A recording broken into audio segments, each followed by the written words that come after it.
Assassin's Creed Mirage signals a welcome return to the roots of the series. Since first taking a leap of faith with Altair in 2007, Ubisoft's stealthy saga has seen a myriad of changes and evolutions, with the most recent outings Assassin's Creed Valhalla and Assassin's Creed Odyssey putting us in an expansive open-world historical playground that lean into the RPG genre. After several iterations that share a sizable scope, Mirage is taking a refreshing step back to deliver a more tightly focused action-adventure that pays homage to the game that started it all. The Assassin's Creed community has sought a change of pace from the series' recent lineup of open-world adventures for some time, and for Ubisoft, the direction of Mirage was partly influenced by feedback that called for something closer to the original.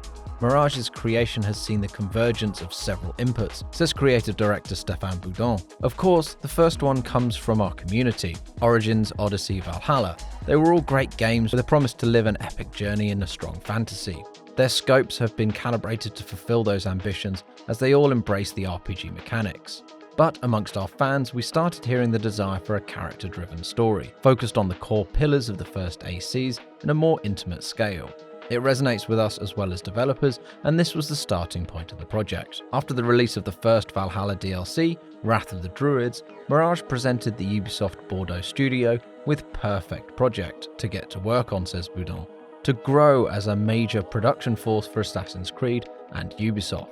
With a more focused scope, time to iterate on the scenario and polish key features that shape the experience of Mirage, the team also wanted to recognize the demand for a smaller scale, standalone adventure. Set in 9th century Baghdad, Assassin's Creed Mirage is set to tell the coming-of-age story surrounding Basim, who you may already know from Assassin's Creed Valhalla. When we meet Basim as Eivor, he's already a seasoned assassin, but Mirage will explore his journey from street thief to Creed Master 20 years prior to the events of Viking England. As a longtime fan of the series, the prospect of a modern game that's designed to be a love letter to 2007's Assassin's Creed is exciting. And modern really is the key word here. Mirage will be bringing us a stealthy adventure that harks back to the earlier games with all of the benefits of the latest hardware, as well as Ubisoft's wealth of experience on previous Assassin's Creed games. The increased hardware power and the extended expertise we developed also allowed us to have a richer and denser map compared to the first ACs, Boudon adds.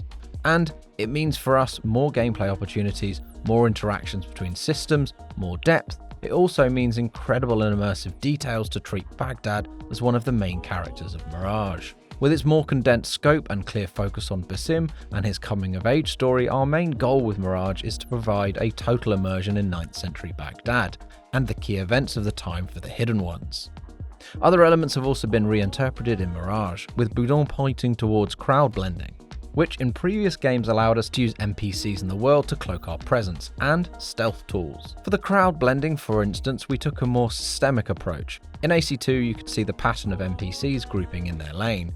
It was incredible at the time, but it was a bit artificial. With the chaos and the vibrancy of Baghdad, a system like that couldn't fit at all. So we aim for a more organic one, a bit like in Unity, where you blend automatically as soon as you have 3 people in your vicinity. It's more difficult to master and less predictable, but way more immersive. For stealth, we also reworked the stealth tools and their evolutions. Some of them are legacy tools like the smoke bomb, the throwing knives, you already know very well. But the team worked on specific upgrades that will allow you to reinvent them to fit perfectly with your playstyle. It's an exciting time for Ubisoft's stealth series, with lots of upcoming Assassin's Creed games in the pipeline, including Assassin's Creed Hex, Assassin's Creed Red, Assassin's Creed Infinity, and the mobile project codenamed Jade. But the arrival of Mirage in 2023 will be taking us back to where it all began. And I, for one, can't wait to immerse myself in a smaller scale adventure that looks to recapture the classic experience. With its more condensed scope and clear focus on Basim and his coming-of-age story, our main goal with Mirage is to provide a total immersion in 9th century Baghdad and the key events of the time for the Hidden Ones. We wanted this game to be a standalone that everyone could enjoy. So what are you most excited about with Assassin's Creed Mirage? Let us know in the comments below.